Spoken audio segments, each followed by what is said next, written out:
Bismillahirrahmanirrahim. Assalamualaikum warahmatullahi wabarakatuh. Alhamdulillahi rabbil alamin. Wassalatu wassalamu ala rasulillahil karim Sayyidina Muhammadin al-amin wa ala alihi wa sahbihi ajma'in wa ba'd. Alhamdulillah, di pertemuan yang lalu kita telah sampai di pembahasan surah Al-Baqarah, surah yang kedua dari susunan mushaf dalam Al-Quran, di ayat ke-37. Dan kini di pertemuan saat ini insyaallah kita akan menutup pembahasan di ayat ke-37 ini dengan menegaskan apa yang telah kita janjikan di pertemuan sebelumnya, yaitu menyempurnakan tentang kalimat taubat tertinggi Sayyidul Istighfar yang pernah diinformasikan dan bahkan ditalqinkan, dibacakan oleh Rasulullah SAW. Sebelum sampai ke pembahasan itu, kita akan coba sarikan dahulu intisari pembahasan kita di pertemuan yang lalu, bahwa Allah Subhanahu wa Ta'ala memberikan satu gambaran yang sangat sempurna tentang satu karakteristik manusia saat diciptakan, bahwa manusia ini berpotensi juga berbuat salah, melakukan kesalahan dalam kehidupan. Namun demikian, kasih sayang Allah Subhanahu wa Ta'ala menjadikan juga manusia memiliki fitrah untuk memperbaiki kesalahan itu menjadi sebuah kesolehan, mentransformasikan salah menjadi soleh dengan satu anugerah Allah yang disebut dengan taubat. Jadi pada diri manusia ada potensi salah, tapi juga ada kemampuan untuk bertaubat. Ini yang membedakan manusia dengan syaitan. Syaitan, dia salah, dia tak kenal benar, terhalang potensi taubatnya oleh kesombongannya, oleh keangkuhannya. Sehingga ketika Allah Subhanahu wa Ta'ala memberikan kesempatan kepada setan untuk menyadari kesalahannya dan bertobat kepada Allah, dia tidak memanfaatkan rahmat Allah itu karena tertutup oleh keangkuhannya. Aba wastakbar, dia enggan untuk menaati perintah Allah Subhanahu wa Ta'ala dalam rangka menyembah Allah Subhanahu wa Ta'ala lewat ketaatan pada perintahnya untuk menghormati Adam dalam perintah sujud hormat kepada Adam itu. Alih-alih dia menghormati perintah itu, alih-alih dia menyembah Allah Subhanahu wa Ta'ala lewat perintahnya, dia malah berkata, ana khairum minhu. Setan berkata, saya lebih hebat dibandingkan dengan Adam. Khalaqtani min narin wa khalaqtahu min tin. Ya, engkau ciptakan aku dari api, engkau ciptakan dia dari tanah. Tidak dalam levelnya, yang diciptakan dengan materi yang lebih tinggi mesti hormat kepada yang rendah. Padahal dalam konteks ini Allah Subhanahu wa Ta'ala dengan membuka perintahnya dengan kalimat yang sangat jelas. Ma mana'aka alla tasjuda idh amartuk. Apa yang mencegah engkau tidak menghormati perintahku supaya sujud hormat kepada Adam alaihissalam. Allah menegaskan ini bukan perkara hormatnya kepada Adam, tapi perkara menaati perintahku. Tapi karena istakbar, aba wastakbar, dia enggan untuk menaati itu karena sifat sombongnya. Kesimpulannya adalah setan salah, setan tidak kenal benar, dan setan menutup peluang untuk mendapatkan pintu taubatnya karena kesombongannya. Salah, tidak mau bertobat. Manusia sebaliknya punya potensi salah, tapi juga dalam saat yang bersamaan punya fitrah untuk menjadi saleh, untuk bertobat, memperbaiki kesalahannya. Itu titik perbedaannya. Untuk itulah kemudian Allah Subhanahu wa Ta'ala memberikan petunjuk, bahkan sejak Nabi Adam alaihissalam diturunkan ke muka bumi. Lekat dengan petunjuk ini, bagaimana caranya ketika seorang hamba Allah dari kalangan manusia, anak cucu Adam, Bani Adam, disebutkan 7 kali dalam Al-Quran, kemudian berbuat salah dalam hidupnya, pikirannya keliru berpikir, apa-apa yang disebut dengan su'udzan, kan?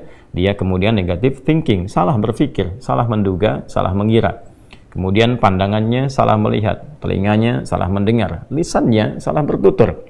Maka bagaimana kemudian cara memperbaiki itu semua? Diturunkan oleh Allah Subhanahu wa Ta'ala satu petunjuk untuk kembali menjadi soleh, memperbaiki semua yang salah tadi, sehingga bagian-bagian tubuh kita yang pernah berbuat salah diperbaiki itu dan diarahkan kepada yang soleh. Maka pembuka dari semua rumusan taubat ini dibukalah di surah Al-Baqarah di ayat ke-37 yang detil pembahasannya telah kita uraikan di pertemuan yang lalu, saat Allah Subhanahu wa Ta'ala berfirman, a'udzubillahi minasyaitonirrajim, bismillahirrahmanirrahim, fatalaqa adamu min rabbih kalimatin fataba alaihi innahu huwat tawwabur rahim. Maka Adam alaihissalam ditalqinkan, mendapatkan dan mengambil serta mengamalkan. Talaqa, mendapati, mengambil dan mengamalkan.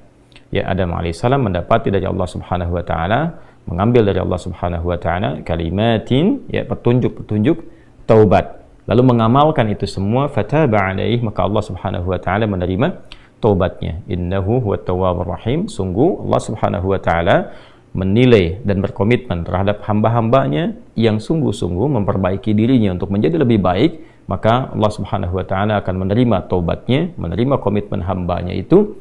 Dan ini yang paling indah, ketika seseorang berbuat maksiat dan dia berusaha beralih menjadi taat, bukan sekedar Allah terima taubatnya, tapi Allah pun akan mencurahkan kasih sayangnya. Ini indahnya yang bisa kita teladani dari sifat-sifat Allah Subhanahu wa taala. Jadi kalau ada hamba yang taubat, dia taubat dari kesalahan, dia ingin kembali menjadi baik, dia tinggalkan maksiat, dia ingin taat, dia jauhi salah, dia ingin menjadi saleh, Allah bukan sekedar menerima komitmennya menjadi baik, tapi sekaligus memberikan percikan rahmatnya, menyayangi hamba itu untuk kembali kepada jalan-jalan kebaikan. Ini poin yang sangat utama, dan di pertemuan yang lalu kita telah bahas mulai dari zikir yang umumnya, ya Rabbana zalamna anfusana wa illam taghfir lana wa tarhamna lanakunanna minal khasirin. Jadi ini telah kita pelajari di pertemuan yang lalu, di Al-A'raf di ayat ke-23 itu telah kita urutkan sampai ke zikir-zikir spesifik. Bagaimana kalau dosanya sampai yang tingkat tertinggi, kalau pembunuhan apa, kalau pernah berzina apa, dan turunan-turunan lainnya.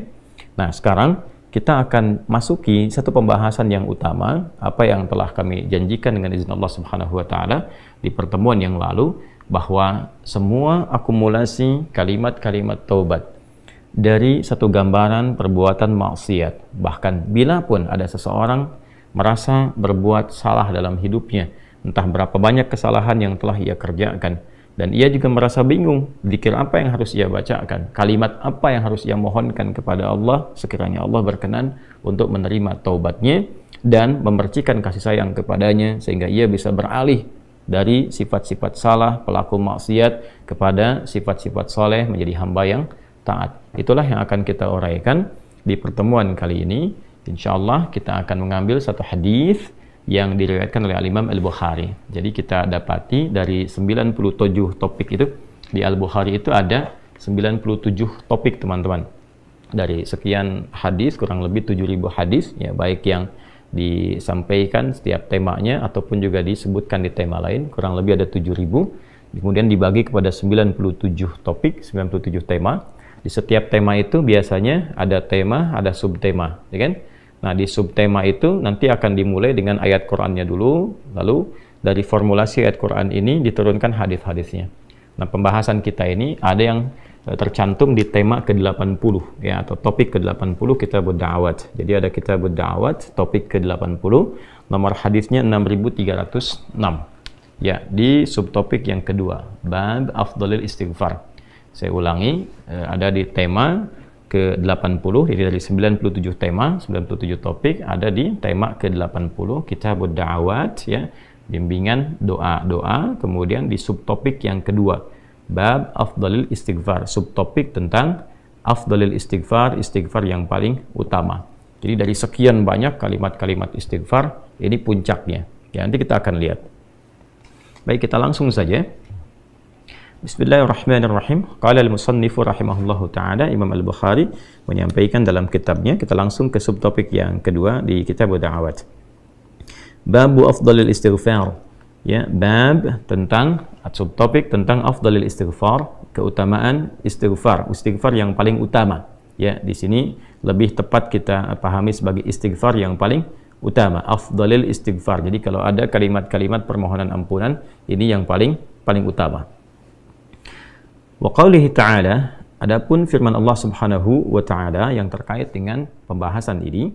Jadi ini yang paling menarik di kitab Sahih Al-Bukhari itu, sebelum masuk ke hadisnya, beliau rahimahullahu ta'ala menyantumkan terlebih dahulu ayat-ayat Quran yang terkorelasi dengan itu. Ini menunjukkan kefaqihan Al-Imam Al-Bukhari. Jadi bukan sekedar ahli hadis, tapi juga beliau ahli Al-Quran, faqih, dia tahu konstruksi sebuah hukum, formulasinya, oh ini ayatnya, ini hadisnya. Maka dari kita memahami ayat saja, kemudian juga memahami penjelasan dalam hadisnya, kita sudah bisa mengetahui ini arahnya kemana, konstruksinya seperti apa. Ini diantara kefaqihan Al-Imam Al-Bukhari rahimahullahu ta'ala. Wa qaulihi ta'ala, adapun firman Allah Subhanahu wa ta'ala yang terkait dengan topik ini, yaitu istighfar yang paling utama. yaitu di Quran surah Nuh ya ayat 10 sampai 12 ya, kita sampaikan dulu ayatnya. A'udzubillahi minasyaitonirrajim. Bismillahirrahmanirrahim. Istaghfiru rabbakum innahu kana ghaffara. Di sini dipotong di bagian intinya, jadi untuk mendapatkan pemahaman yang terkait dengan pembahasan langsung ya, atau kalau kita mau sempurnakan dari awal ayatnya di ayat 10 itu faqultu astaghfiru rabbakum innahu kana ghaffara. Di lisan Nabi Nuh alaihissalam sudah diajarkan ya, sejak eranya Nabi Nuh alaihissalam bahwa orang-orang yang berbuat salah itu ya diingatkan potensinya ada rahmat Allah Subhanahu wa taala untuk memperbaiki kesalahannya sehingga menjadi saleh. Ya, ini satu fitrah. Jadi di setiap era itu selalu percikan rahmat Allah itu diberikan kepada setiap hamba ya melalui utusan-utusan Allah. Di era-eranya ada rasul ya, ada nabi, kemudian rasul nabi berhenti ya dengan hadirnya Nabi Muhammad SAW dan wafatnya beliau, selesai era kenabian, selesai era kerasulan. Maka semua petunjuk-petunjuk yang telah sempurna itu diteruskan oleh sahabat beliau dari kalangan ulama. Nanti kalangan ulama ini mengajarkan kepada ulama di generasi selanjutnya, di tabi'in, tabi'ut tabi'un, sampai kemudian kepada kita. Ya, ini pakemnya sudah ada. Jadi dalam diri kita ini boleh jadi setiap manusia itu kan tidak ada yang suci ya, kecuali para nabi dan rasul yang memiliki sifat maksum, dijaga dari kesalahan. Boleh jadi saya, Anda, kita berbuat satu kesalahan, tapi rahmat Allah menjadikan kita itu mendapatkan fitrah untuk memperbaiki itu. Nah, ini yang nggak dimiliki oleh setan. Setan itu salah ya salah, itu kan? Salah ya salah. Jadi ketika dia berusaha untuk mendapatkan rahmat Allah pun dengan taubat itu selalu terhambat dengan kesombongannya, istikbar itu. Ya, satu kali ditawari untuk bisa mendapatkan ampunan pun ya, lalu diberikan satu syarat untuk hormat kepada jasadnya Adam pun kan, itu tetap kemudian dia abai. Sekali lagi saya ingatkan untuk menekankan bahwa kita ini tercipta sebagai manusia, bukan setan. Ya, sepanjang kita menyadari kita manusia dan berbuat salah, maka aktifkan sinyal taubat itu. Ya, sejak di era sebelumnya, bahkan di era Nabi Adam alaihissalam turun ke muka bumi, kemudian juga berkeluarga, ya risalah-risalah tentang taubat itu selalu kemudian disampaikan. Nah, di era Nabi Nuh alaihissalam, rasul pertama. Jadi kalau Adam itu nabi yang pertama, Nuh alaihissalam rasul yang pertama. Umatnya salah, maka dengan kasih Allah Subhanahu wa taala diturunkanlah kemudian pengingat ya, lewat fitrah kemanusiaan ini, lewat Nabi Nuh alaihissalam disampaikan faqultu astaghfiru rabbakum innahu kana ghaffara. Ya, maka aku tegaskan kepada kalian, istaghfiru rabbakum, cepat istighfar, cepat balik lagi, ambil kalimat-kalimat ampunan, ambil kalimat-kalimat tobat ya dari Allah Subhanahu wa taala, menggunakan Rabb tuh yang telah menciptamu, merawatmu, menyayangimu, mengingatkan. Jadi Rabb itu ada nilai-nilai rububiyah di dalamnya. Ya, ada sifat-sifat rububiyah. Ya, bukan sekedar mencipta, tapi juga merawat, memberikan perhatian, memberikan kebutuhan. Kalau dalam bahasa bebasnya Allah seakan ingin mengatakan, hei, aku kan yang cipta engkau, ya kan? Engkau berbuat salah, aku berikan kesempatan untuk saleh. Aku kirimkan di kalimat taubat, aku berikan kesempatan untuk memperbaiki diri. Kenapa engkau nggak ambil, ya kan? Ya, indah sekali gitu. Ya, aku ciptakan engkau salah, aku berikan jalan saleh. Kenapa ketika aku berikan jembatan untuk memperbaiki diri, engkau tidak ambil? Maka lewat Nabi Nuh alaihissalam sejak di era kerasulan pertama itu diingatkan sampai nanti puncaknya di era Nabi Muhammad sallallahu alaihi wasallam. Faqultu astaghfiru rabbakum innahu kana ghaffara. Kata Nabi Nuh alaihissalam, aku tegaskan innahu kana ghaffara. Sungguh Allah Subhanahu wa taala itu telah menetapkan pada dirinya bahwa Ia Maha mengampuni seluruh dosa-dosa. Jadi ada ghafir, ya, ada ghaffar, ada ghafur, dan nanti dilekatkan dengan rahim pada puncaknya. Ya. Misalnya di surat Ghafir, di ayat yang ketiga, Ghafiridz dzambi wa qabilit taubi, itu menggunakan kata Ghafir. Lalu kalau kita jadikan superlatif, ya, dinaikkan lagi tingkatnya menjadi lebih banyak, terus mengampuni dosa, mengampuni lagi, itu dirubah kalimat dari Ghafir menjadi Ghaffar. Kalau tanpa batas diberikan kemudian sifat yang ketiga yaitu Ghafur.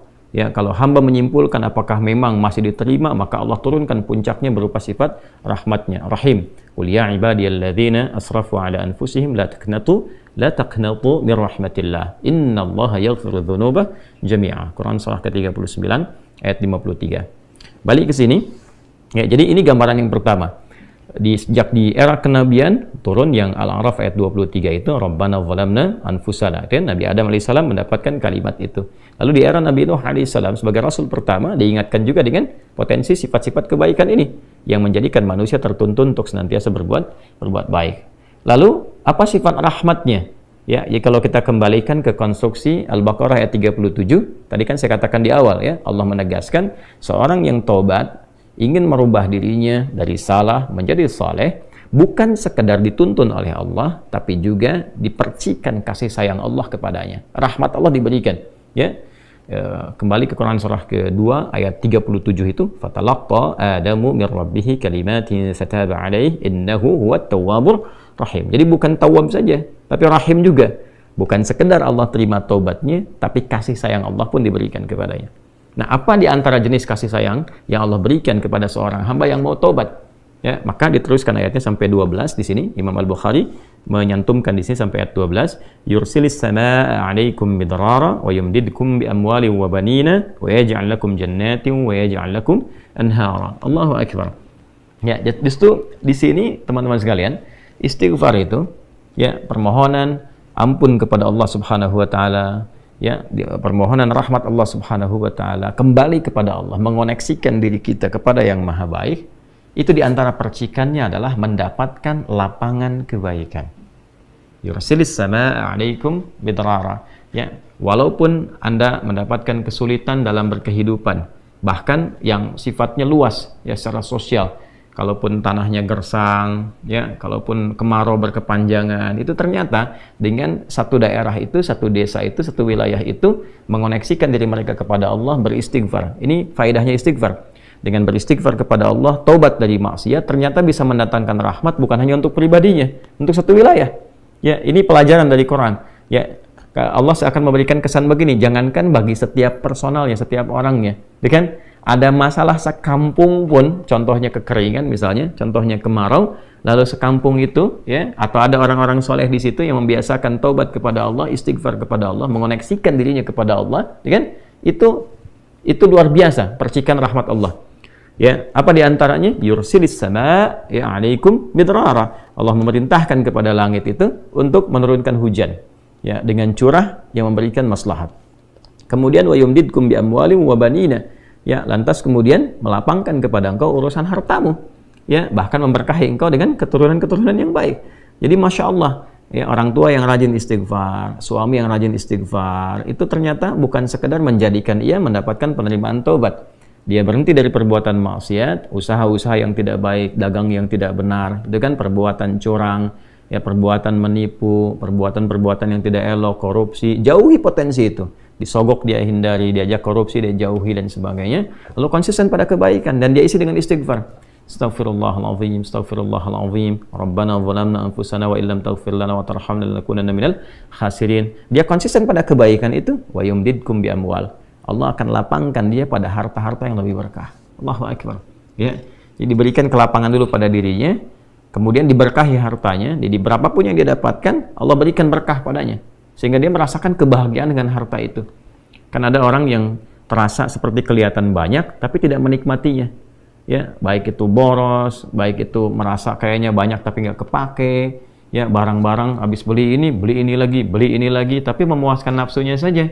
Ya, temannya ngajak begini, dia harus terpaksa beli, kadang-kadang ngutang, atau mungkin dia dapatkan sesuatu tapi jalan-jalan yang haram, jalan yang salah. Dia tidak menikmatinya, dan ini yang paling bahaya. Ya, ini yang paling bahaya. Lawan lapang kan sempit. Jadi hartanya kayak banyak, tapi menyempitkan kehidupan rumah tangganya. Ya, hubungan suami istri jadi nggak enak, dengan anak jadi nggak nyaman. Itu ciri keberkahan biasanya. Ya, ciri keberkahan yang tidak didapatkan. Jadi kalau berkah itu dapat, walaupun terlihat kuantitasnya nggak sama dengan orang, dia 100 juta, ini 1 juta, tapi kenikmatannya luar biasa. Ya, di rumah ada kebahagiaan, hubungan menjadi nyaman, apa yang ditata itu bermanfaat, yang dimakan menjadi daging, dari daging itu terkonstruksi menjadi pengetahuan, jadi macam-macam, jadi energi, ya energinya dipakai pada kebaikan.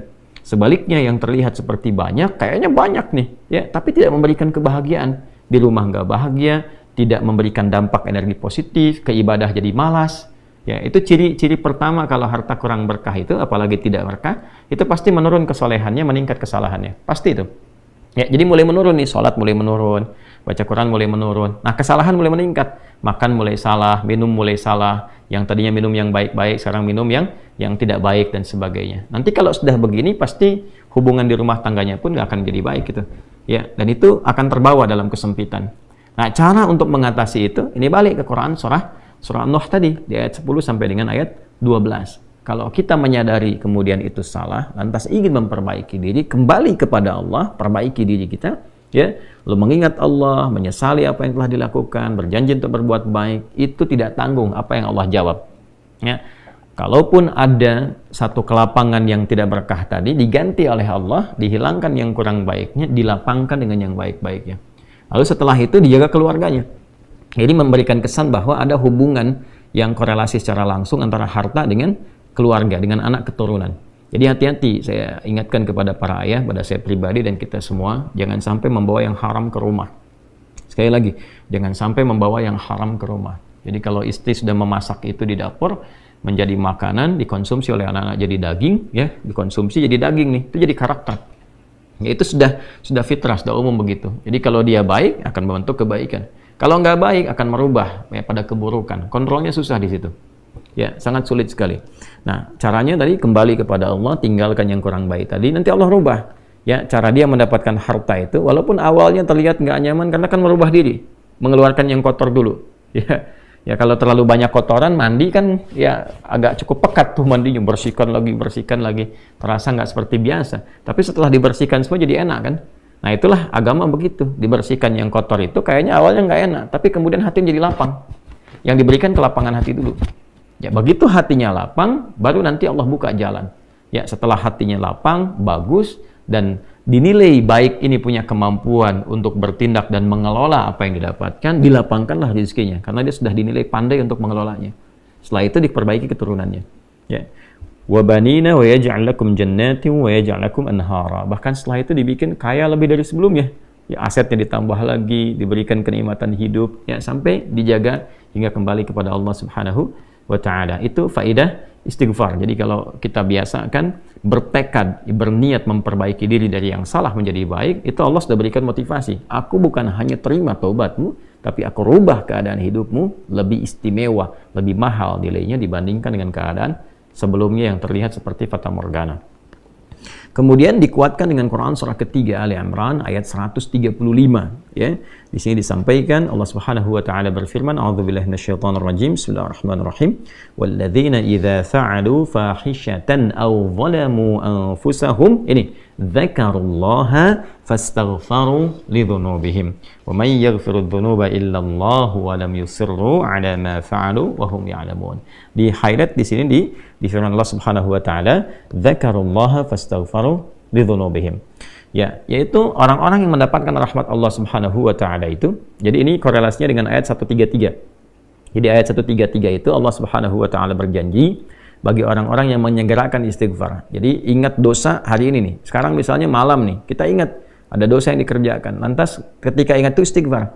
Istighfar, minta ampun sama Allah, gitu kan? Itu menyegerakan sesuatu tanpa jeda disebut dengan sara'a. Ya, sara'a. Jadi ada sa'a, ada sara'a. Kalau sa'a itu menyegerakan sesuatu dengan persiapan. Ya, makanya besok nih ada Jumatan menggunakan sa'a. Fas'au bukan fasari'u. Ya, ya ayyuhalladzina amanu idza nudiya lis-salati min yaumil jumu'ati fas'au bukan fasari'u. Fas'au itu Quran surah Al-Jumu'ah. Ya, Al-Jumu'ah di ayat yang keberapa? Ayat 9, ya kan? Allah menyampaikan fas'au ila dzikrillah. Bersegera, tapi siap-siap dulu. Mandi dulu, pakai wangian dulu dan seterusnya. Tapi kalau dia bersegera cepat, nyaris tanpa jeda, itu menggunakan sara'ah. Sehingga guru-guru mengatakan bisurah, cepat, nggak usah banyak jedanya, ya kan? Nah, di Ali Imran ayat 133 Allah berfirman, wasari'u ila maghfiratin min rabbikum. Kalau engkau merasa ada salah, bergegas, jangan tunda-tunda. Ya, ingat malam ini, jangan tunda besok. Gimana kalau kemudian tengah malam meninggal? Ya, segera istighfari. Nah, orang yang menyegerakan istighfar saat ingat kesalahan, apa yang didapatkan? Wa jannatin arduha as-samawati wal ardu uiddat lil muttaqin. Maka orang ini akan diberi harapan oleh Allah, ya, diperkenankan untuk memohon, bahkan ketika pulang disiapkan surga untuknya seluas langit dan bumi. Dan itu bagian dari sifat takwa. Jadi takwa itu bukan sekedar amar ma'ruf. Saat Anda ingat sholat, Anda ingat puasa, ingat baca Quran. Tapi takwa juga ada bagiannya nahi mungkar. Saat Anda ingat salah, lalu Anda taubat. Ya, saat Anda ingat salah, Anda pengen jadi soleh. Saat Anda ingat maksiat, Anda ingin taubat. Itu bagian dari takwa. Nah, bagaimana kemudian cara mengimplementasikan itu semua? Nah, ini poinnya. Ya, walladzina idza fa'alu fahishatan aw zalamu anfusahum dzakarullaha fastaghfaru lidzunubihim. Itu orang-orang. Ini menggunakan, sering diterjemahkan dengan orang-orang yang, gitu kan? Walladzina, alladzina disebutkan 1080 kali dalam Al-Qur'an setidaknya. Yang mencakup semua tanpa batas, laki-laki, perempuan, besar, kecil, tua, muda, punya jabatan, tak punya jabatan, semua tanpa kecuali. Artinya, semua orang dengan keadaannya berpotensi berbuat salah. Ya, kecuali tadi Nabi dan Rasul yang punya sifat maksum. Ya, Allah jaga dari kesalahan. Kita yang bukan Nabi, bukan Rasul, itu berpotensi salah. Apapun profesinya, apapun jabatannya, apapun tugasnya, berpotensi salah. Ya, pun demikian termasuk saya, pasti salah, pasti. Nggak ada yang nggak salah. Jadi kalau ada yang mencari kesalahan, misalnya saya pribadi, pasti menemukan. Pasti. Dan percuma mencari kesalahan manusia, karena pasti ditemukan. Ya, dan ini catat yang paling penting. Hindari mencari-cari kesalahan itu, karena kita tidak tahu bahwa mungkin ketika seorang divonis salah itu, dia sudah mengistighfari, sudah mentaubatinya. Ini poin besarnya. Hati-hati gitu ya, hati-hati. Karena itu Nabi selalu menganjurkan mencari kebaikan orang, menyebutkan, meneladaninya, alih-alih mencari kesalahan seseorang. Ya kenapa? Karena pasti ditemukan. Tapi yang tidak pasti itu, kita nggak bisa memastikan orang itu sudah taubat atau belum. Yang paling bahaya adalah mencela orang, mencari kesalahan orang, mencaci orang yang sudah dia taubat dan taubatnya diterima orang, diterima Allah Subhanahu wa taala. Hati-hati ya, mencari kesalahan orang, mencela orang, ya kan? Yang dia sudah mentaubati kesalahannya dan taubatnya diterima oleh Allah Subhanahu wa taala. Allahu akbar. Itu azim, itu, hati-hati ya. Ya, sesuatu yang besar sekali dosanya di sisi Allah Subhanahu wa taala. Nah, ini kembali ke sini, ketika seseorang dia sadar berbuat salah, dia salah. Alladzina, semua orang potensi salah. Ya, idza fa'alu fahisyah, ketika dia berbuat fahisyah. Ya, fahisyah itu pernah saya sampaikan ya, turunannya nanti fahsya namanya. Jadi sifat kesalahan yang muncul dari syahwat. Ya, mohon maaf, zina, pornografi, porno aksi, kata-kata jorok, kata-kata kotor dengan semua bentuknya. Baik itu di media sosial, digital, ataupun juga di praktikal yang nampak secara fisik misalnya, itu jelas salah, jelas dosa. Ya, al-zalamu anfusahum, atau bentuk mungkar, menempatkan sesuatu bukan pada tempatnya. Ya, mohon maaf, ya, mencuri, merampok, membunuh, ya, korupsi, hoax dan sebagainya, itu zalim, perbuatan zalim. Nah, saat seseorang berpotensi salah, ya, dari fahsya dan mungkarnya, dia berbuat perbuatan dari dorongan syahwatnya atau mungkar, dari keinginan nafsu perut dan akalnya, dia berbuat yang salah, lalu zakarullah, dia ingat Allah. Nah, ini poinnya. Ini menarik sekali nih. Ini menarik sekali. Kok lanjutan ayatnya zakarullah? Bukan dia sadar bahwa dia itu telah berbuat salah. Kenapa zakarullah? Ini poinnya. Ya. Karena Allah ingin selalu menautkan sifat seorang hamba menjadi baik itu dengan rahmatnya. Ini poinnya. Jadi kalau bukan rahmat Allah Subhanahu wa taala, mustahil kita bisa mengarah pada kebaikan. Allahu akbar. Ya, lillah karena Allah. Lillah karena Allah. Ya, jadi orang-orang yang bertaubat dengan merasakan rahmat Allah itu beda dengan sekedar dia pengen memperbaiki, lain rasanya, lain. Ya, jadi kalimat zakarullah itu mahal sekali. Jadi ingin memberikan dampak kesadaran kepada kita bahwa Allah tuh nggak ninggalkan kamu. Ya, Allah tahu kamu salah, tapi sepanjang nyawa kamu belum sampai ke kerongkongan, kamu diberi potensi untuk taubat. Ayo taubat. Kan sering saya ungkapkan, Firaun saja, se-Firaun-Firaunnya dikirimkan 2 nabi, Musa dan Harun. Ya, sebagai keadilan Allah, kasih Allah dan adilnya untuk memberikan hidayah. Ya, sampai titik puncak kan nyawanya di kerongkongan. Cuman sayang kan dia sendiri yang memilih untuk tidak mengambil hidayah itu. Sampai nyawanya di kerongkongan. Sampai tenggelam itu. Nah, itu sudah disampaikan informasinya, kisahnya, jejak sejarahnya sampai sekarang diabadikan supaya seluruh anak cucu Adam itu sadar jangan berbuat yang seperti itu. Ya, sekali lagi hanya setan yang tidak kenal taubat. Zakarullah, dia ingat Allah. Nah, sekarang tinggal kita mempelajari ketika ingat Allah itu apa yang harus dihadirkan. Tadi poinnya, Allah tawarkan kita bukan hanya sekedar jadi baik, rahmat dibuka, kasih sayang dibuka, kelapangan hati dibuka. Ya, makanya saya barangkali juga ingin menekankan materi-materi semacam ini, yaitu penting untuk disampaikan ya kepada saudara-saudari kita barangkali yang sekarang dengan kasih sayang Allah itu ya diisolasi di satu tempat seperti lapas misalnya, lembaga permasyarakatan. Boleh jadi itu kasih Allah untuk diperbaiki sehingga dia konsisten bisa berbuat baik saja di dalam, ya, terjaga dari perbuatan-perbuatan di luar, dikontrol supaya bisa kembali pada jalan yang baik. Dia bisa di dalam, bisa memperbaiki diri, istighfarnya enak, bisa ngaji, kadang ketemu ke masjid dan sebagainya. Kalau ini dimanfaatkan dengan baik, Allahu Akbar, Allah kasih kelapangan. Ya walaupun mungkin tinggal di tempat yang sempit, terasa kemudian dibatasi dengan sel-sel, tapi hatinya lapang, itu luas, megah, dan jadi nikmat. Ya, orang butuh waktu untuk menghafal, butuh suasana. Anda punya tempat yang cukup ideal untuk menghafal Quran, memperbaiki diri, dan fikihnya ada kan? Dan sangat jelas sekali kenapa di antara kisahnya Nabi Yusuf alaihissalam ya diizinkan oleh Allah untuk masuk ke dalam ruang itu untuk memberikan sebuah pencerahan sehingga menemukan modelnya. Ini model orang saleh yang mau jadi saleh, bahkan setelah itu dia keluar dan diangkat jadi pembantunya raja kan, pada masa itu asisten rumah tangganya raja. Naik gitu dari sosok yang salah ya, kemudian dia tobat mengambil petunjuk dari Nabi Yusuf alaihissalam, dia berubah jadi orang hebat setelah itu. Ya, jadi asisten rumah tangganya raja. Itu luar biasa gitu. Ya, tapi yang memilih kemudian untuk jalan-jalan keburukan, tetap bertahan di dalamnya, selesai gitu. Ya, ini tawaran sesuatu yang indah. Ya, bahkan ada juga yang terakhir ini yang paling luar biasa. Orang yang sudah mendapatkan ancaman hukuman, ya sampai kemudian juga mengakhiri kehidupannya, tapi dia mau bertobat. Ya, maka dia bisa mengakhiri kehidupannya itu dengan apa yang telah ditetapkan misalnya. Kan kita nggak tahu garis takdir itu bagaimana. Ya. Wallahu alam, tiba kemudian manusia memberikan hukuman, tapi Allah dengan kehendaknya merubah itu semua, bisa berubah. Ya, tapi kemudian kalau itu bersamaan dengan takdir yang telah Allah tetapkan, dia menjadi baik. Jadi di Islam itu selalu ada solusi. Selalu ada solusi dan pedomannya mengantarkan pada kebahagiaan, itu poin tertingginya. Nah, balik ke kita, tarik lagi. Dalam hidup nggak ada orang suci. Nggak ada orang yang nggak pernah salah. Pasti pernah berbuat salah. Dan sebaik-baiknya orang salah itu adalah orang yang mau memperbaiki kesalahannya sehingga dia merubah salah menjadi saleh. Dia merubah maksiatnya menjadi taubat. Nah, di titik inilah kemudian dia mesti ingat Allah. Nah, saat ingat Allah itu yang diingat itu bukan sekedar Allah, bukan.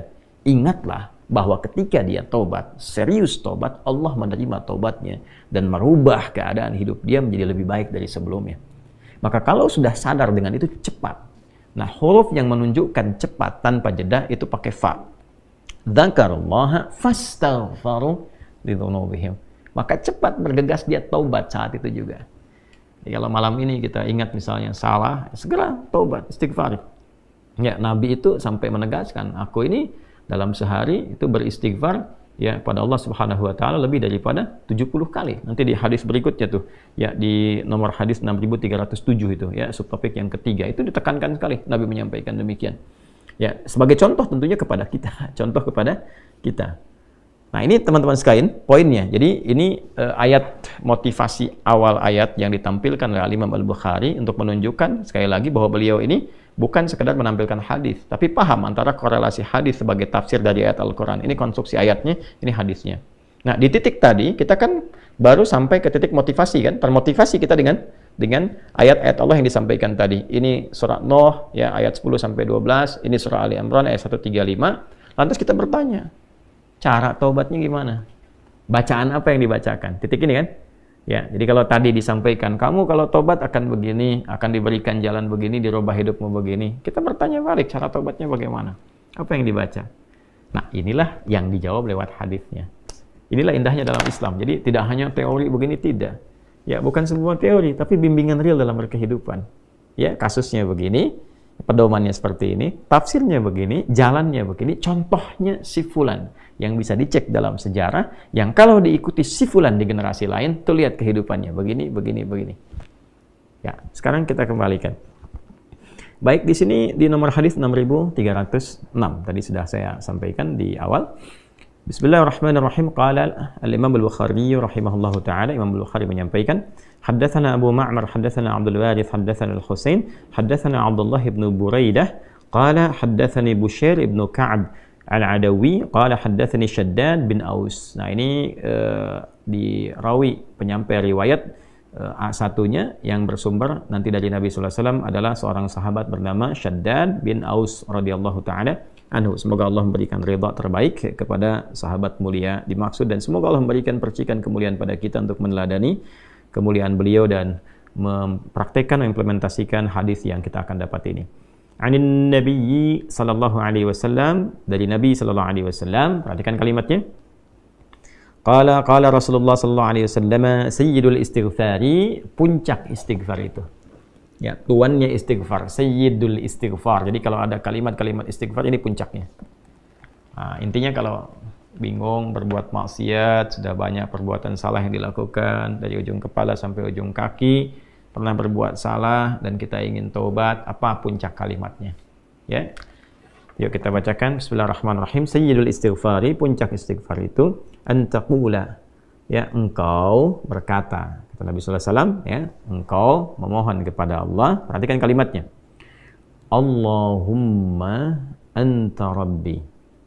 Allahumma, ya Allah, dengan segenap kerendahan dan ketawaduanku kepadamu. Jadi kalau ada kata Allahumma, itu bentuk penyatuan dari kata ya Allah, kalau digabungkan jadi Allahumma. Tapi juga bacaan Allahumma ini meresapkan sebuah kesan kerendahan, ketawaduan. Jadi kalau baca Allahumma itu merendah, jangan meninggi. Ya, jadi isyarat pertama kalau ingin istighfarnya benar itu merendahlah sebagai seorang hamba, mengakui kesalahan-kesalahan yang kita perbuat. Allahumma anta rabbi, ya Allah, sungguh engkau adalah Tuhan yang merawatku. Ya, yang mencipta, yang merawat, yang memberikan kebutuhan, yang mengarahkan pada kebaikan. Jadi semua sifat-sifat tadi dikumpulkan dalam satu nama, yaitu Rabb. Ya, karena itu ketika wahyu pertama diturunkan, kalimat Rabb ini muncul. Iqra bismi rabbikal ladzi khalaq. Allah yang mengajarkan kita. Ya Muhammad SAW, baca ini, ya, baca dan niatkan bacaanmu itu karena Allah yang telah menciptamu saja, ya, menetapkan penciptaan, merawat engkau, memberikan kebutuhan sampai ini begitu mudah, apalagi hanya menetapkan engkau mudah mengikuti bacaan yang dibacakan oleh Jibril alaihissalam. Jadi di sini ketika mengatakan anta rabbi, kita mengembalikan status kehambaan kita kepada Allah yang memberi jalan untuk taubat. Itu poinnya. Ya, salah itu salah saya, salah Anda, salah kita sebagai hamba, ya kan? Tapi kita mohon rahmat Allah untuk membimbing salah ini menjadi saleh, untuk mengikuti jalan yang Allah berikan. Allahumma anta rabbi, la ilaha illa anta khalaqtani. Ya Allah, hamba menetapkan tidak ada Tuhan yang dipertuhankan dan layak disembah kecuali Engkau, ya Allah, dan Engkaulah yang mencipta hamba. Ya, ini kalimat lembut yang sifatnya menyentuh. Ya, kalau bahasa kitanya begini, ya Allah, aku kan hambamu juga yang Kau ciptakan. Engkau yang telah ciptakan aku. Ya kan?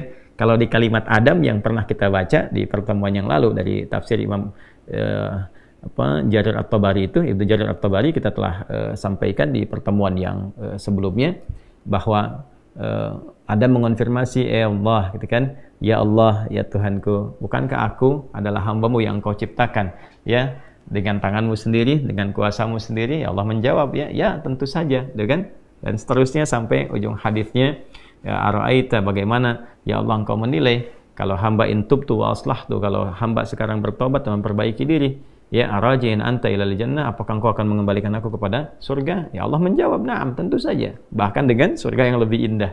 Itu yang pernah kita bahas di pertemuan sebelumnya. Nah, di sini kita kembalikan dengan kalimat yang tadi, ya la ilaha illa anta khalaqtani wa ana 'abduk, ya Allah, Engkau yang ciptakan aku berkomitmen menegaskan bahwa Engkau adalah satu-satunya Tuhan, tidak ada yang layak dituhankan, diibadahi kecuali Engkau. Engkau yang mencipta aku hambamu, ya Allah. Ya, laisa kamitsli syai', enggak ada perbandingan serupa. Saya berikan ilustrasi dan enggak sama dengan perbandingan ini. Ya, ada seorang anak berbuat salah. Datang ke ibunya. Salahnya banyak. Dan dia katakan, "Bu, saya mengaku salah, Bu. Minta maaf. Ya, sesalah-salahnya saya kan anak ibu juga. Bukankah ibu yang telah mengandung, menyayang-nyayangi saya dalam rahim?" Itu kalimat sentuhan pertama. Seorang ibu ketika menerima kalimat itu, ya, dia bisa menahan marahnya. Dia mendahulukan kasihnya, walaupun mungkin responnya nggak cepat.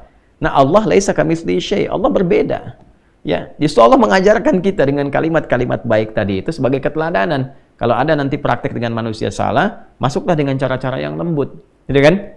Sedangkan Allah mengajarkan kepada kita, mohon nih, lewat Nabi Muhammad SAW diajarkan oleh Nabi, nih, mohonlah kepada Allah dengan kalimat yang menyentuh.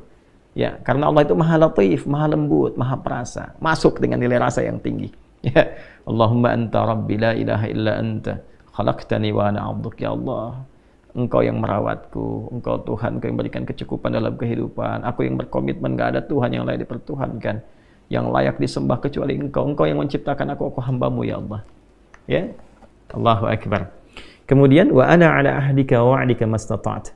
Ya Allah, aku berkomitmen, aku ingin memperbaiki diri, Dan aku tetap dalam komitmen ala ahdika wa wa'dika. Aku berkomitmen untuk mengikat syahadatku kepadamu. Ya, ahdi itu jadi satu komitmen perjanjian ta'ahud kita dengan Allah Subhanahu wa taala bahwa kita bertauhid kepadanya.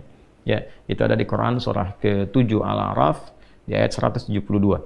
Wa idz akhadha rabbuka min bani adama min zuhurihim dzurriyyatahum wa asyhadahum ala anfusihim alastu birabbikum qalu bala syahidna ya an taqulu yaumal qiyamati inna kunna an hadza ghafilin. Jadi kita sudah berkomitmen ya kepada Allah Subhanahu wa taala untuk mentauhidkan Allah. Nah, itu adalah ta'ahud kita, ya pengikat kita, perjanjian kita dengan Allah. Ya Allah, aku berkomitmen ya kepada perjanjianku untuk mentauhidkan Engkau. Aku bertobat, aku akan menjaga tauhid ini, mengesahkan Engkau, menjauhi syirik ya, menuhankan hanya Engkau saja. Kemudian juga wa ala wa'dika, dan aku pun yakin dengan janjimu. Ini apa yang Allah janjikan. Kalau kita baca di hadis yang lain, di hadis Muslim ya, di antaranya misalnya ya, siapa yang man qala la ilaha illallah wa la yusyriku bihi syai'a atau kama qala Rasulullah SAW, ya, siapa yang mengatakan la ilaha illallah, komitmen pada itu dia praktekkan, wa la yusyriku bihi syai'a, dan tidak musyrik selama hidupnya, dia jaga dari syirik, dia tobati dirinya, jaga dari syirik, dia mengucapkan la ilaha illallah, mempraktekkan itu, menjaga syirik, dakhalal jannah, kalau wafat dia berpotensi masuk surga. Ya, dan itu janji Allah. Nah, seakan kita mengatakan, ya Allah, aku bertobat, aku hamba-Mu, Engkau yang menciptakan aku, ya Allah. Ya, aku berjanji mulai detik ini akan komitmen kepada syahadat. Dan aku pun, ya Allah, merasakan betapa Engkau menepati janji-Mu untuk memberikan kemuliaan bagi orang-orang yang memegang teguh syahadat kepadamu dan menghindari perbuatan buruk yang Engkau perintahkan untuk menjauhinya. Kemudian semampu aku, ini indah nih, Nabi mengajarkan semampu aku. Ya, nah, memang ini bawaan manusia nggak bisa sempurna. Ya, kadang-kadang sudah taubat, ada salah lagi, ya dorong lagi pakai kalimat nih, dorong lagi sampai kemudian dia merasakan kenikmatan taubat. Ya, kemudian a'udzubika min syarri ma sana'tu. Nah, ini poinnya. Ya Allah, hamba menyadari hamba salah. Hamba ingin kembali kepadamu, memegang teguh komitmen kebaikan, menjaga itu sampai wafat sehingga mendapatkan janjimu. Ya, semampu hamba ya Allah. Namun hamba sadar, hamba punya kelemahan, seringkali dalam nafsu ini mendorong hamba berbuat maksiat. Maka hamba mohon perlindungan kepadamu dari semua potensi buruk yang mungkin dilakukan oleh diri hamba ini. Ini yang menjaga seseorang setelah dia bertobat, setelah dia mengacu pada salah, ya, dia dijaga supaya nggak salah lagi, mengacu pada soleh, dijaga supaya nggak salah lagi. Ya, sekali lagi, teman-teman, kalimat ini yang menjaga seseorang hamba yang sudah tobat untuk tidak berbuat maksiat lagi. Kalimat ini yang menjaga seorang hamba yang telah mengacu kepada soleh untuk tidak berbuat salah lagi. Ini poinnya. Ya, jadi seringkali ada pertanyaannya, ya Ustadz, saya itu sudah tobat tapi kadang dikerjain lagi. Nah, ini kalimatnya sudah dicakup oleh Nabi. Wa'udzubika min syarri ma sana'tu. Setelah kita tobat, kita minta, ya Allah, aku mohon perlindungan darimu dari potensi keburukan yang mungkin dikerjakan oleh diriku setelah taubat ini. Ya. Ini kalimatnya indah sekali. Kemudian abu'u laka bi ni'matika 'alayya, dan aku abu itu a'tarifu, dan aku mengakui ya Allah betapa banyak nikmat yang telah Engkau berikan kepadaku. Ini kalimat penyesalan. Jadi di sini tercampur semua kalimat pengakuan keesaan Allah, perjanjian untuk kembali kepada Allah dalam kebaikan, ya, menepati komitmen dengannya. Kemudian memohon kepada Allah setelah taubat dijauhkan dari potensi berulang kesalahan. Lalu ini poin nih, mengakui nikmat-nikmat yang Allah berikan kepada kita yang kadang-kadang kita lalai mensyukurinya. Ya Allah, aku ini sadar Kau berikan banyak nikmat kepada aku, nikmat nafas, nikmat udara, nikmat sehat. Kok bisa kesehatan yang Kau berikan kepada aku sebagai nikmat aku konversi jadi maksiat? Bukannya dipakai untuk taat, kok dipakai untuk mencuri, dipakai untuk korupsi, dipakai untuk nipu, dipakai untuk celah orang. Mulut sehat orang baca Quran, kok ini digunakan untuk mencela orang? Tangan sehat orang gunakan untuk berbuat yang baik, memberi, mengerjakan yang baik-baik, kok digunakan untuk bikin hoax, untuk bikin status yang buruk, ya, untuk melakukan tindakan kekerasan dan sebagainya. Maka kita menyadari, ya Allah, Kau mengakui nikmat-Mu kepada aku begitu banyak, ya. Kemudian wa abu'u laka bi dzambi. Nah, ini poin yang tadi saya sampaikan. Tapi aku pun mengakui, ya Allah, aku belum mampu mengonversi nikmat tadi dengan bentuk ketaatan. Alih-alih aku taat, aku berbuat maksiat, aku sadar, ya Allah. Nah, ini petunjuk kalau mau tobat, sesali dengan penuh kesadaran, ingat maksiatnya. Latih diri kita untuk menangis. Dilatih, gitu kan? Sehingga terasa bebannya itu keluar, hatinya jadi lapang. Orang kalau salah nangis itu nanti yang beban itu keluar lewat air mata, yang hati yang tadinya itu sempit jadi lapang. Ya, jadi lebih terbuka. Faghfirli fa innahu la yaghfiru dzunuba illa ant. Sampai sini. Nanti setelah itu, setelah sadar, nah jadi indah sekali. Setelah komitmen, sadar, pengakuan, penyesalan, keluar air mata, hati lapang, faghfirli. Baru saat hati lapang itu minta, ya Allah ampuni hamba. Fa innahu la yaghfiru dzunuba illa ant. Sungguh hamba berharap, bermohon kepadamu, bertumpu kepadamu, karena enggak akan mungkin ada yang mengampuni dosa hamba kecuali Engkau. La yaghfiru dzunuba illa anta. Ya, enggak ada yang bisa mengampuni dosaku kecuali Engkau. Oh, indah sekali kalimat. Sampai sini teman-teman. Ya. Allahumma anta rabbi la ilaha illa anta khalaqtani wa ana 'abduk. Ya, kemudian wa ana 'ala ahdika wa wa'dika mastata'tu. A'udzu bika min syarri ma sana'tu. Abu'u laka bi ni'matika 'alayya. Kemudian wa abu'u laka bi dzambi. Faghfirli fa innahu la yaghfiru dzunuba illa ant. Sampai sini kalimatnya. Ya, saya baca ulang ya, teman-teman. Saya bacakan lebih agak lambat sedikit. Nanti teman-teman bisa rekam atau nanti bisa ingat-ingat. Insya Allah nggak panjang kok. Ya, nanti dibacakan kalau bisa sih malam-malam habis tahajud atau setelah setiap kesempatan sholat. Ya, Bismillahirrahmanirrahim. Allahumma anta rabbi la ilaha illa anta khalaqtani wa ana 'abduk wa ana 'ala ahdika wa wa'dika mastata'tu a'udzu bika min syarri ma sana'tu abu'u laka bi ni'matika 'alayya wa abu'u laka bi dzambi faghfirli fa innahu la yaghfiru dzunuba illa ant. Saya terjemahkan sambil baca. Allahumma, ya Allah, dengan segala kerendahan diri hamba memohon kepadamu. Anta Rabbi, sungguh Engkaulah Tuhan yang merawat, memberikan kebutuhan, mencipta hamba, memberikan jalan kebaikan pada hamba. La ilaha illa ant. Hamba menetapkan tidak ada Tuhan yang layak dipertuhankan, yang layak disembah kecuali Engkau saja. Khalaqtani wa ana 'abduk. Sungguh Engkau yang telah menciptaku ya Allah, sungguh akulah hamba-Mu. Wa ana 'ala ahdika wa wa'dika mastata'tu. Ya Allah, aku berkomitmen untuk memegang teguh perjanjianku denganmu, dan aku berkeyakinan bahwa Engkau pun akan menepati janjimu kepada aku. Aku berusaha mewujudkan itu sesuai dengan kemampuanku. A'udzubika min syarri ma sana'tu. Ya Allah, setelah permohonan taubat ini, komitmen ini, aku memohon perlindunganmu ya Allah. Aku berlindung kepadamu dari segala potensi buruk yang mungkin terjadi dari dalam diriku, yang aku perbuat. Abu'u laka bi ni'matika 'alayya. Aku menyadari, mengakui ya Allah betapa besar nikmatmu yang kau berikan kepadaku. Wa abu'u laka bi dzambi. Dan aku pun menyadari ya Allah belum mampu mensyukuri nikmat-nikmat tadi.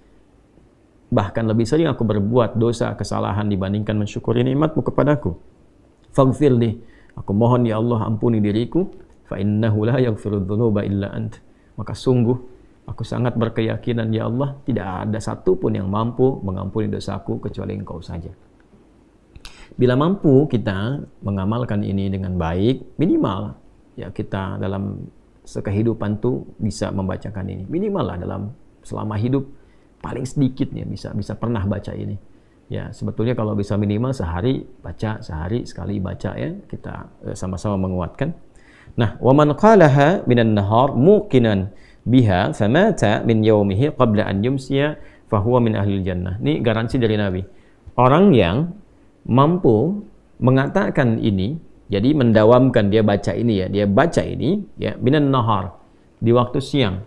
Nah, misalnya muncul dari pagi itu ya, beraktivitas ya, dia baca ini, dia mengoreksi kesalahannya, bermuhasabah, dia baca nih muqinan biha dan yakin dengan semua janji-janji yang disampaikan dalam kalimat ini, dengan komitmennya, dengan janji Allah kan, dengan keyakinan bahwa Allah akan merahmati dan sebagainya. Lalu dia minta kepada Allah, tiba kemudian dia wafat di waktu itu, sebelum datangnya sore. Dia wafat itu. Ya, maka apa yang terjadi? Kata Nabi, fahuwa min ahlil jannah. Dijamin langsung di lisan Nabi termasuk ahli surga. Allahu akbar. Ya, Allahu akbar. Wa man qalaha min al-laili wa huwa muqinun biha famata qabla an yusbiha fahuwa min ahlil jannah. Dan siapa yang mengamalkan ini di malam hari, dia baca nih malam hari, sambil dia koreksi diri, bukan sekedar baca, dia koreksi diri, dia menyadari dosanya, gitu kan? Malam ini kita baca, kita sadari diri, kita ingin jadi baik, pengen jadi baik, ingin jadi lebih berkah lagi. Lalu kita meyakini semua janji-janji yang disampaikan dari lisan Nabi SAW yang mulia, ya, pada semua apa yang tadi kita telah pelajari. Maka apa yang terjadi? Famata qabla an yusbiha, maka dia misalnya meninggal, ya, ajalnya tiba sebelum datang waktu subuh, wa huwa min ahli jannah, maka Nabi mengatakan fa huwa min ahli jannati, dia termasuk ahli surga. Ya, Masya Allah. Jadi rahmat Allah menjadikan hamba ini diterima taubatnya, dan percikan kasih Allah menjamin dia menjadi ahli surga, dibalas dengan surga, bukan dunia lagi, balas dengan surga kalau dia wafat. Ya, hadis ini teman-teman tadi disampaikan oleh sahabat Syaddad bin Aus radhiyallahu taala anhu, disampaikan juga, dikutip juga oleh Imam At-Tirmidzi dalam kitab Sunan ini nomor hadis 3393, kemudian di An-Nasai nomor hadis 5522, dan kita bisa dapati ini semua dengan status yang sahih, tinggal kita amalkan dalam kehidupan. Nah, ini Sayyidul Istighfar. Ya, maka dengan demikian insya Allah tertutup pembahasan kita di kesempatan kali ini untuk mengurai Quran surah ke-2 Al-Baqarah di ayat ke-37. Nah, berapa kali dibacakan ini? Ya, standarnya bisa sekali kita bacakan, tapi kalau kita ingin melatih diri, kita sambungkan ke hadis berikutnya di nomor hadis 6307, memberikan kesan bahwa Nabi melatih nih. Bahkan Nabi sampaikan, saya itu beristighfar setidaknya kurang lebih 70 kali dalam sehari. Ya, saya bacakan hadisnya ya. Ini topik yang ketiga di Al-Bukhari, di topik yang ke-80, subtopik yang ketiga. Bab istighfarin Nabi sallallahu alaihi wasallam fil yaumi wal lailah. Ya, subtopik tentang istighfarnya Nabi sallallahu alaihi wasallam sehari semalam. Ya, qala al-Imam al-Bukhari rahimahullahu taala, haddatsana Abu Yaman akhbarana Syu'aib an az-Zuhri qala akhbarani Abu Salamah ibnu Abdurrahman qala Abu Hurairah radhiyallahu taala anhu. Ya, sanadnya tersambung pada sahabat mulia Abdurrahman bin Sahar, yaitu Abu Hurairah radhiyallahu taala anhu. Sami'tu Rasulullah sallallahu alaihi wasallam yaqul, saya pernah mendengar Rasulullah SAW bersabda, wallahi inni la astaghfirullah wa atubu ilaihi fil yaumi akthar min 70 marratan. Ya, sungguh aku itu, kata Nabi SAW, sungguh aku itu beristighfar kepada Allah, bertaubat kepadanya dalam sehari itu lebih daripada 70 kali. Ya, ini contoh yang diberikan oleh Nabi kepada kita. Ya, bisa diartikan lebih daripada 70, bisa juga dipahami untuk melatih diri kita sehingga merasakan dzauqut taubah.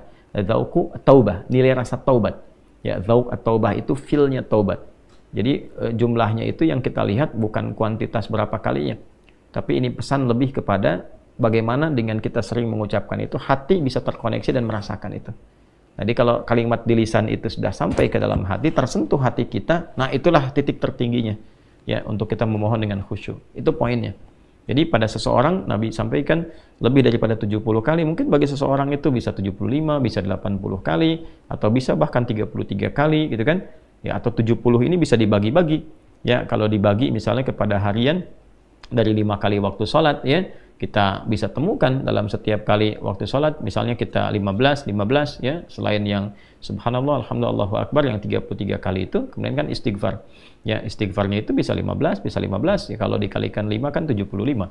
Ya, dalam sehari itu lebih daripada 70 kali masuk ke sini. Bukankah setelah sholat kan kita istighfar dulu kan? Astagfirullahaladzim, astagfirullahaladzim, astagfirullahaladzim, alladzi la ilaha illa huwal hayyul qayyum wa atubu ilaih. Itu kan digabungkan ini. Ya, mungkin ada yang 3 kali, mungkin ada yang lebih, tapi poinnya adalah itu kalimat yang terus diucapkan sampai menyentuh ke dalam hati. Ya, dan tertingginya yang ini Sayyidul Istighfar yang tadi telah kita bacakan. Nah, teman-teman, maafkan saya. Subhanakallahumma bihamdika nasyhadu an la ilaha illa anta nastaghfiruka wa natubu ilaik. Allahumma tubna ilaika taubatan nasuha ya arhamar rahimin. Ighfir lana dhunubana ya Allah kama ghafarta ibadakas salihin was salihat wa alhiqna ma'ahum ma'al ladzina an'amta 'alaihim minal nabiyyin was-siddiqin wasyuhada'i was-salihin wa hasuna ulaika rafiqa. Wa sallallahu ala sayyidina Muhammad wa ala alihi wa sahbihi ajma'in. Wa akhiru da'wana alhamdulillahi rabbil alamin. Assalamualaikum warahmatullahi wabarakatuh.